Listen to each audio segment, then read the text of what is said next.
If you guys have a Bible, open up to Luke chapter 15. Okay, this morning we're going to look at a story that I'm sure none of you have ever heard before. It's called the story of the Prodigal Son. Okay, if you're new to church, no, I'm just kidding. Obviously, most of us have heard this story. And so here's my only request of us this morning is that we would be able to go, hey, I know I've heard 100 messages on the story of the prodigal son, but I believe that Scripture is alive and active, and it's supposed to be something that is constantly revealing things to us. And so I want to look at the story because I think that it's just an incredible representative of the heart of God. So here's kind of the context before we fully jump in. I just want to read the first couple verses to show us why Jesus even tells this story. So Luke chapter 15, verse 1, here's what it says.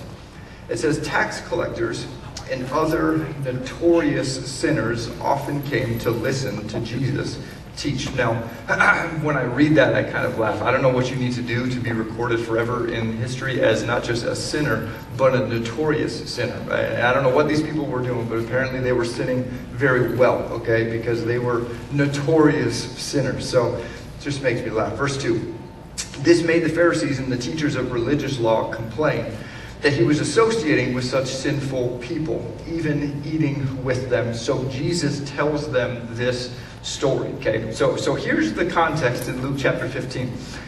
It's this really bizarre scene where by Luke 15, by the time we get to Luke 15 historically, Jesus has started to pick up a bit of a following, but people still don't know who he is. All they know is that there's something more to this guy than seems to meet the eye. There's something about him. And he keeps doing these things where he'll get up on a mountainside and he'll start teaching and crowds gather. And the part that made it scandalous is the majority of the crowd were people that history records as notorious sinners. Okay, this wasn't a gathering of the best people in the community. This is the town drunk with the prostitutes, with all of the tax collectors that have been stealing from your grandmother. Like, that's who this group is. And for whatever reason, bad people were attracted to Jesus. And the problem with it is the people who had followed God up until this point had always been taught that having a relationship with God was contingent on what you did and your ability to follow rules. And so here comes a guy who claims to be God, and yet he's allowing people who aren't following any of the rules to be around him. So the scene in Luke 15 is a group of really terrible people and a bunch of religious church leaders. And the church leaders are mad that the second group is allowed to be there. And so they're asking Jesus, why do you do this? Why do you hang out with such bad people? And Jesus does the very Jesus thing and goes, let me tell you a story. And he goes into a collection of stories to illustrate why he hangs out with bad people. But before we get into his stories, I got to tell you a story of my own to kind of illustrate where we're going this morning. Okay, so if you've ever been to San Diego, which is where I'm from, you might have gone to a place called Mission Beach, right? Pretty famous beach in San Diego if you've ever been there. There's a little thing right off the boardwalk called Belmont Park. And have you ever been to Belmont Park? Anybody know what I'm talking about? Okay, we got a couple of you. It's right off the boardwalk. It's this really cool little beach side place you can go. They've got like a big arcade. They've got this old rickety roller coaster that the whole time you ride it, you feel like you're going to die and your body hurts afterwards, but you pay for that fun anyways. And there's a lot to do. There's food. It's a really cool area. They just added an artificial wave. Like, you can go ride an artificial wave, and every time I walk by it, I laugh. I'm like, you guys realize 10 feet that way, there's a real wave that you could ride for free. But hey, regardless, it's this really cool area. And growing up, that's what I did pretty much every day during the summer. My mom would pack a cooler full of food, and we would head down to Mission Beach, and we would just hang out. My dad had a law firm that was in downtown San Diego, and so he could leave at lunch and come meet us. And that was, as I look back over my childhood, that's what we did pretty much every day during the summer. Well, there was one day where we were walking around Belmont Park, and I come from a big family. I'm one of 6 kids, and I think just part of the territory of having 6 children is you're going to lose one every now and then. Like, it's just, it's just an odds thing, right? And there was one day we were walking around Belmont Park, and my little brother Dennis was probably 3 years old, and he he was kind of a butterfly chasing kid. You know, the kind of kid that just wanders off and does his own thing, and you try to understand why. There's no logical reason why he's doing what he does, but that was just Dennis. And so there was one day we're walking around Belmont Park, and we have that moment where my mom looks at me and she's like, "Hey Daniel, where's Dennis?" And I'm like, "I thought you had Dennis." And she's like, "I thought you had Dennis." And then we all realized pretty quickly, nobody has Dennis. And so we start looking around, and he's nowhere to be found. This 3-year-old kid is just gone. So my mom, now being a parent, I understand the panic that she went into. She had like police helicopters circling. She had Belmont Park shut down. She was like searching every bag. Like she was, you know what I mean? She went into full-blown mama bear mode. And part of what she did is she took the older kids and she separated us and said, "Hey, you guys go search here, you guys search here." Well, I was tasked with searching the arcade for my brother. Now, in hindsight, that was probably a poor decision by my mother because I was 11 years old and a bit of a knucklehead. And so, long story short, I'm walking through this arcade looking for my brother, and I don't find my brother, but what I do find is I find an arcade machine that somebody had put $20 in and had walked away. And so I was like, well, hey, if there's not a sign from God that I'm supposed to be playing this game right now, I don't know what it is. And so I just start playing this video game. And I just completely forget about the fact that my brother's gone and my mom's freaking out until I feel somebody beating me in the back of the head and my mom screaming at me going, "You kidding me? You're kidding, like your brother's lost and you're here playing video games." And I was like, "Oh yeah, sorry." And I got grounded for 6 months and she dragged me out of there by my hair, and it was just an embarrassment. But long story short, we walk outside and eventually somebody was like, "Hey, there's this little boy that's sitting underneath the roller coaster just sobbing and crying. Maybe this is your son." And it was really, really sad, right? We went over and found my little brother. He had just stopped and he was like, "I was walking with people and I thought it was you guys, and then I realized it wasn't you." And so he just sat down. He just stopped and started crying, and eventually we found him. And you're like, "Why are you telling us any of this?" Here's why I tell you that. As I think of this story, as I internalize the incredibly deep truths of the way that the kingdom of God works, that Jesus is going to try to explain in a really simple way in Luke chapter 15, it brings me back to that story. A story about a parent who has a lost son, and then another son who doesn't care that there's a brother in the family that's lost. The thing that we have to remember with this story is it's not a story of one lost son. It's a story of 2 lost sons. And I would venture to say, if you boil down everything in Luke chapter 15, if I had to summarize it in one sentence, I would tell you what Jesus was trying to get this group of people to understand. What he was trying to get the religious leaders to understand, as much as these notorious sinners, he was trying to get them to understand, all of you are lost. Without me, all of you are lost. The way that you are lost looks different. Some of you are running from me. Some of you are hiding in plain sight. But the great equalizer of the gospel is that outside of Jesus, all of us are lost. Now, the good news of the gospel is that if we just admit that we're lost, raise our hand and say, "Hey, you're right, we are lost," that's the moment we can be truly found. So, you tracking with me so far? You guys with me? Okay, so here's the scene, right? Jesus is teaching, group of notorious sinners, religious leaders. And he goes in and they go, "Why do you hang out with bad people?" So he tells them 3 stories. I don't have time to go into the first 2 stories, but I'll paraphrase them quickly, okay? Really famous story. He goes, imagine a guy's got 100 sheep and he loses one of the sheep. And what Jesus is doing is he's talking in plain language. It's the equivalent of me going, "Hey, imagine a guy's got 100 Honda Civics." You're like, "Okay, I know the value of a Honda Civic. I know about what it's worth." He's speaking their language, which is something that religious leaders up until this point have not done. He's taking the things of God from being up here and he's bringing them down here so that everybody gets an opportunity to be introduced to God. He says, imagine a guy's got 100 sheep. And he wakes up one day and he's out there counting them. He's 95, 96, 97. He gets to 99 and there's not 100 sheep there. He's missing one. And so everybody goes, well, he probably just went about his day because sheep are dumb and they kind of wander off and they do their own thing. They're just kind of notoriously dumb animals. And side point, when you read the New Testament, you and I are often referred to as sheep. It's not a compliment, okay? That's not God slapping us on the back. That's him going, "Hey, you guys aren't the smartest animals in the world." But this guy loses a sheep. And he says the shepherd, instead of just counting his loss and just going, "Hey, it is what it is," he actually leaves the 99 that he has and he goes out to find the one that's lost. And they're like, that's crazy. Nobody would do that. Jesus is like, this is my story, okay? Stay with me. Let me tell the story. And then he says, once he finds the one lost sheep, what does he do? He comes home, calls all of his shepherd buddies, tells his wife, makes some shepherd pie because we're throwing a party. And they go, what are we celebrating? He says, well, I had a lost sheep that's now found, and so now we're going to throw a party. And everybody who's listening to the story at this point would go, Jesus, what the heck are we talking about? This makes zero sense.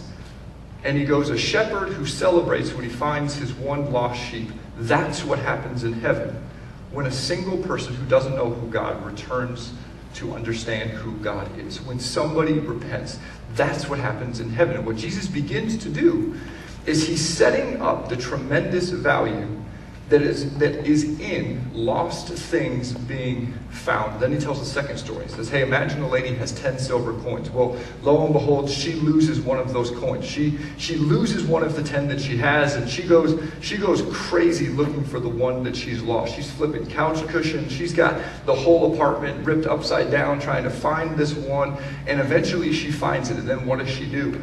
She calls all of her neighbors and she throws a party. And they go, what are we celebrating? She says, I had a coin that was lost that's now found. Jesus again illustrates, you guys have to understand, if you're going to know why I hang out with bad people, you have to begin to understand, I don't see them as bad people. These are broken people who need my help. And every time one of them understands that and returns back to me, there's a party in heaven. And then he's going to go into the famous story. So if you are in your Bible, jump down with me to verse 11. Okay, we have to remember the story of the prodigal son. It's really a trilogy of stories. It's the third in a series of stories, all illustrating the same point. So here's what he says in 11, verse 11. To illustrate this point further, Jesus is going to tell them this story. He says a man had 2 sons. Okay, not one, not 2. This story should always be remembered as the story of the prodigal sons, not son. It says a man has 2 sons. The younger son told his father, I want my share of the estate now before you die. So his father agreed to divide his wealth between his sons. A few days later, this younger son packed all of his belongings and moved to a distant land, and there he wasted all of his money in wild living. About the time his money ran out, a great famine swept over the land, and he began to starve. He persuaded a local farmer to hire him, and a man sent him into the fields to feed the pigs. The young man became so hungry that even the pods he was feeding the pigs looked good to him, but no one gave him anything. Okay, again, we have to remember, not a real story, not a real family, not a real son. Jesus is illustrating why he hangs out with bad people, and he's talking to a group of Jewish men. He says, imagine for a moment a guy's got 2 sons. Imagine he's got 2 sons, and his youngest son comes to him one day and he says, hey Dad, check it out. I've been getting these flyers from Vegas, and I was watching YouTube videos on how to count cards, and I think I can do it. I think Vegas, I haven't amounted to much here, but I think if I go to Vegas, it's going to be awesome. The only problem is I need a bunch of money, and so I want my share of your inheritance now. Now, I think of me going to my dad and having this conversation with him, and this is the point where he would beat me 6 weeks from Sunday, right? What my dad would not do is go, yeah, you know what, that's a great idea. Let me split up my estate now and give you your share of the inheritance. And in our culture, that's something that's scandalous that we would not do, that we would be deeply offended if our children did to us. But in this culture, this is something that is deeply offensive. A father would never do this. But for some reason, this father says, okay, you think that this is what you want. Again, not a real story. It's a story that Jesus is using to illustrate the kingdom of God. And I think this story shows us some incredible truths about the sovereignty of God in our lives. There are things that I believe that you and I ask for all the time. I think there's things that we potentially are praying for right now in hands, that sometimes the very thing that we think we want will lead us to the places that we never wanted to go. And sometimes to protect us, sometimes because he knows greater than we do, he won't give us the things that we think we so desperately need or want. But here's the truth that the story also tells us. Is sometimes God in his omniscience, God in his all-knowing wisdom, sometimes he will give us the thing that we think we want, so that we can see and experience for ourselves that it in and of itself will not give us what we thought it was going to give us. The younger son comes to his dad and basically tells him, "Dad, I wish you were dead. All I want is what you have." And what Jesus is talking about is sometimes the propensity that you and I have to approach God, not as a father to have a relationship with, but a slot machine to pull and just receive things from. To sometimes you're going to approach God and just want what he can give you. You will seek his hand more than his heart.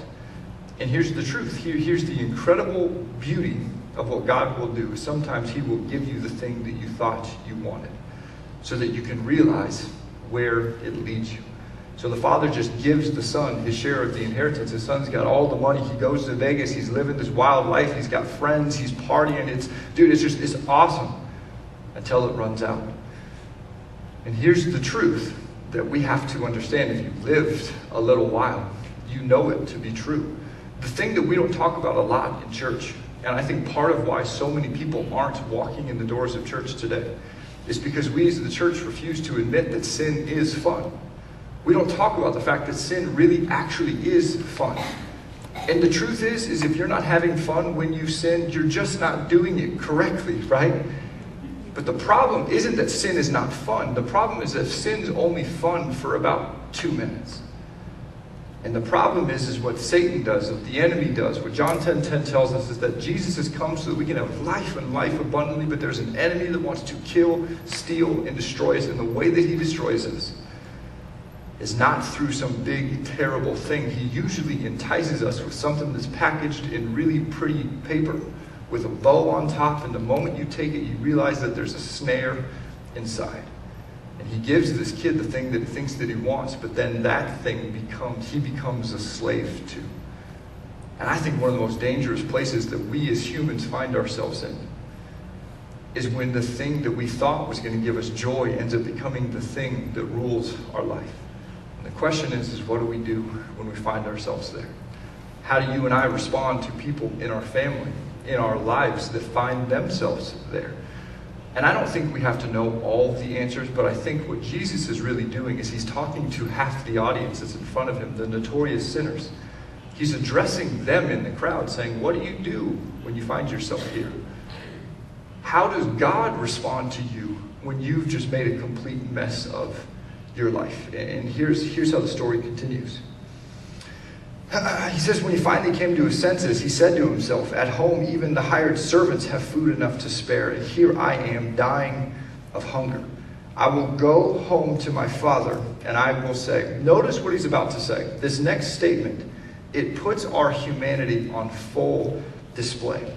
He says, Father, I have sinned against both heaven and you, and I am no longer worthy of being called your son. Please take me on as a hired servant. Okay, this kid goes so far as to have nothing. He's lost everything, working for a farmer, feeding pigs, and he's so broke that he's eating the same stuff that the pigs are eating. And he realizes, one day he wakes up, he goes, man, my dad's got a whole bunch of servants at the house. They at least have food to eat and a place to lay their head. He's like, what am I doing here? I'm eating pig food. Like, man, my dad's got a bunch of servants that have it better than me. So he starts writing the comeback speech that he's going to give his dad. And again, we have to remember, it's not a real story. It's a story that Jesus is using to talk to a bunch of people who are far from him. And he says, Dad, I know I've sinned against you. I know I've sinned against heaven. I know I've made a bunch of mistakes. And then he says something that I think explains why Jesus is telling the story. Because the son says, I'm not worthy any longer to be your son. And I'm not even asking to be your son again. I just want to be a servant to you. If this is not a picture of how you and I respond when we fail, I don't know what else is. So often, I think that when we make mistakes, we think God is in heaven mad. And what we have to do is we have to prove to God how we're going to make it up to him. Because we inherently believe the same thing that the Son believes. We believe that worth is something that you have to earn. One of the biggest struggles philosophically that we have to wrestle through, if we're going to truly understand the scandal that grace is you can't earn it. Despite everything in our life telling us that worth is something we have to earn, we have to understand in the kingdom of God, in the kingdom that Jesus ushered in, here's how worth is found. Worth is not found through achievement. Worth is found through birth. Okay, stick with me. What did Jesus tell everybody? Nicodemus comes to him in the middle of the night. What does he tell Nicodemus that everybody has to do? You have to be born again. And Nicodemus is like, well, my mom is not going to like that, man. Like, she's going to be really weirded out if I go back to her and go, Mom, hey, Jesus told me we've got to do this again. And he's like, that's not what I'm talking about. He says, you've all been born of the flesh, and you must be born of the Spirit. What is he speaking to? He's talking about the way that we receive worth. Think about your kids. I think about my 6-year-old son. My 6-year-old son, Braden, is a knucklehead, man. Like, the kid, literally 2 nights ago, we were driving and decided to spit out of his sister's window and miss and spit on the side of her face. And I'm like, Braden, what is wrong with you? He's like, oh, I didn't know. And I'm like, now imagine for a moment if he came to me and he was like, hey, Dad, listen, check it out. I've been doing my homework. I've been listening to Mom and doing my chores, all of which are not true. Those are not happening. But imagine with me for a moment that they are. Imagine if he then came to me and said, you know what, Dad, I think because of all these awesome things that I've done, I finally earned the right to be your son. I would look at him and be like, dude, you live in my house. You wear my clothes, you're eating my Cheerios, you brush your teeth this morning with my toothbrush and my toothpaste, and you think you've earned the right to be my son? It's ludicrous, right? Because my son is not my son because he's earned it. He's my son because he was born into my family. Something that is diametrically opposed to the kingdom of God and understanding the scandal called grace is realizing you can't earn it. Doesn't matter how good you think you are. Doesn't matter how far you failed. You don't have to work to earn a relationship with God back. And to illustrate this, what Jesus is going to do is he's going to show the way the Father responds to the Son in the next verse. Verse 20. It says, so the Son, he returns home to his Father. And while he was still a long way off, notice that his best attempt to come home still leaves him a far ways off. While he was still a far ways off, his father saw him coming. Filled with love and compassion, he ran to his son, embraced him, and kissed him. His son said to him, Father, I've sinned against both heaven and you, and I am no longer worthy of being called your son. But his father said to the servants, quick, bring the finest robe in the house and put it on him. Get a ring for his finger and sandals for his feet. And kill the calf that we have been fattening. We must celebrate with a feast, for this son of mine was dead and has now returned to life. He was lost, but now he has been found. So the party began. Okay, the Bible says that the son's best attempt to come home still left him a far ways off, but the father was looking for his son. We have to remember, it's not a real story. Jesus is illustrating our relationship with God, our Father in heaven. And he says the Father in heaven is looking for you.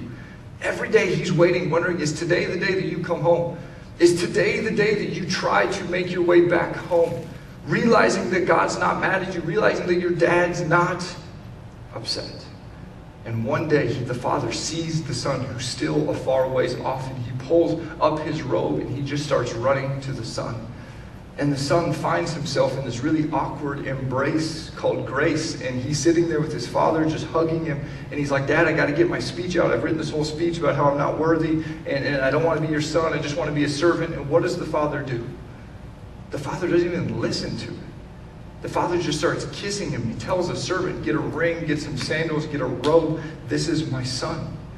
He immediately puts all of the external things back on his son that would signify to the household, this is not somebody that's returning as a servant. This is my son who is lost and is now found. And Jesus, in the most beautiful way possible, illustrates to a group of notorious sinners if you're wondering how God is going to respond to you when you try to come home, here's what you're going to be met with. You're going to be met with a Father that loves you, that sees you, that is pursuing you, that is not upset, that is not wanting to rub your nose in all the things that you've done. And his suggestion to them is, would you just come home? That I think the best place for you and I to always be is in the loving embrace of our Father. But if we're honest, I think sometimes the embrace that we find ourselves in, called grace, it can be a bit awkward. And I just picture this encounter of the son who knows he's messed up, and this father that just won't stop kissing him. It reminds me a lot of my dad. He's a kisser, right? Like my dad's he's an affectionate guy. I'm like, Dad, I'm 30 years old, man. This is weird now. Like, you got to stop doing this. He's like, you're my son. I'm never going to stop kissing you. And I'm like, all right. My wife was kind of weirded out by it because her family's not affectionate at all. My family's like the complete opposite end of affection, okay? They're Italian. If you're Italian, you get it. The son finds himself in this weird embrace, trying to figure out, man, what do I do? How do I tell my dad I'm not worthy? And he says, you don't have to. Because here's what we have to understand. If we ever find ourselves in a place feeling like we're lost, our job is not to fix everything. Our job is to just raise our hand and admit that we're lost. And this is the part of the story where we think the story ends. Most of us, when we remember the story in Luke 15, this is the part that we remember. There's a second son that's in the story that I want to quickly close with. So read with me in verse 25. It says, meanwhile, the older son was in the fields working. And when he returned home, he heard music and dancing in the house. And he asked one of the servants what was going on. And the servant said, your brother is back, he was told, and his father has killed the fattened calf. We are celebrating because of his safe return. The older brother was angry and wouldn't go in. His father came out and begged him. But he replied, all these years I've slaved for you and never once refused to do a single thing you told me to do. And in all that time, you never gave me even one young goat for a feast with my friends. Yet when this son of yours comes back after squandering your money on prostitutes, you celebrate by killing the fattened calf. And his father said to him, look, dear son, you have always stayed by me, and everything I have is yours. We had to celebrate this day, for your brother was dead and has come back to life. He was lost, but now is found. So the younger brother comes back and there's a party happening. The father is just celebrating, so excited. And then the older brother, this lost brother's older brother, is out in the fields working, and he hears the music playing, and he goes to his servant, he asks him, what's going on? And they said, hey, your dad's throwing a party. He killed the calf. We're eating filet mignon. Like, it's a good time, man. Get in there. And he's like, what? My brother? My brother that took half of my dad's money? My brother that spent it all on prostitutes and wild living? That brother is getting a party thrown for him? He could care less that his brother's alive. His only thought is, man, my dad's given me nothing. I've done all of this stuff. I've done it right. I haven't made the mistakes. And yet here I am out in the fields literally working while he's getting a party. So the father comes out and he goes, hey, you've got to realize. And when you hear the older brother's language, again, I think what happens in this story is Jesus is going to shift his focus off the notorious sinners. And now he's going to focus on the religious leaders that are mad that these notorious sinners are allowed to be around God. The older brother says, Dad, I've slaved for you my whole life. I've always done everything you've ever asked me for. Imagine thinking for a moment that your son, your child, thought that his response to you was slavery. The father's like, that's what you thought this has been your whole life? You thought you were a slave to me? And the dad says, everything I've ever had is yours. Whatever you want, you can have. You're not a slave to me. You're not my servant, you're my son. And yet what I think Jesus in the story is addressing is this tendency that we fall into to just think that if we just do all of the right things, if we don't make the mistakes, if our story is not the prodigal son, which I would venture to say a majority of people, that's not our story. Not everybody's stories is the story of the people who lived these wild lives and hit rock bottom and had to realize that they needed grace. A lot of our stories is we've just been people who have lived pretty decent lives. We've done a lot of good things. We've gone to church. We've tried to follow the rules. And yet we still find ourselves in these positions of going, why aren't these things working? Why do my kids struggle with these things? God, I thought I did everything you asked me to do. I don't understand why I'm experiencing these things because I thought I did everything right. And Jesus is going to address the crowd of religious leaders that goes, you guys are just as lost as these people who are obviously lost because of the way that they're living. He said, the problem is you're trying to hide in plain sight. Here's the thing that you and I have to understand what the gospel says, what Jesus says over and over and over and over again. All of us are lost. Some of us are lost and we're running from God, and it's pretty obvious based on the external attributes of our life that we are pretty far from God. There are other people who I would venture to say are in a more dangerous place, where they find themselves in positions where they are in the house of God, but they're really far from the heart of God. There are a lot of people that walk into churches every single Sunday thinking that they're Christian, not because they've had a relationship and they've actually surrendered their heart to Jesus. They think they're Christian just because they walk into a church building every Sunday. If I came to you and I said, hey guys, I've been standing in my garage a lot and I'm convinced that I'm a car. And you're like, why do you think you're a car? I said, well, because I'm in a garage a lot. I'm in the garage all the time. I'm convinced I'm a car. You would say, hey, did you take your medicine this morning, right? Just like I am no more a car because I stand in a garage, are we Christians because we stand in a church? What we have to realize is our hearts are really fickle things. And what we will swing between really easily is rebellion, completely running from God. And then we will swing really quickly into religion. The problem is both rebellion and religion miss the heart of God every time. And I know it's a cliche, but the ultimate thing, what Jesus was illustrating to this crowd, to both the religious leaders and to the notorious sinners, of what he's after from them, what he wants from them, is he simply wants a relationship. A relationship where a son can interact with his father and have an encounter with him so that he can realize all the dreams that God has for his life. So to kind of wrap all this stuff up, what do we do this morning? What do we do if we find ourselves in one of those positions? Well, the story of my brother at Belmont Park, here's kind of the funny part. If they actually say that if your kids ever get lost, the best thing that you can teach them to do is to just stop and sit down the moment that they realize that they're lost. Because what often happens is the kids will start looking for the parents while the parents are looking for the kids, and they'll be like ships passing in the night, and they'll be searching in places that they've already been, and they'll just end up not finding each other. And they say that the best thing you can do is to teach your kids to just stop and sit down.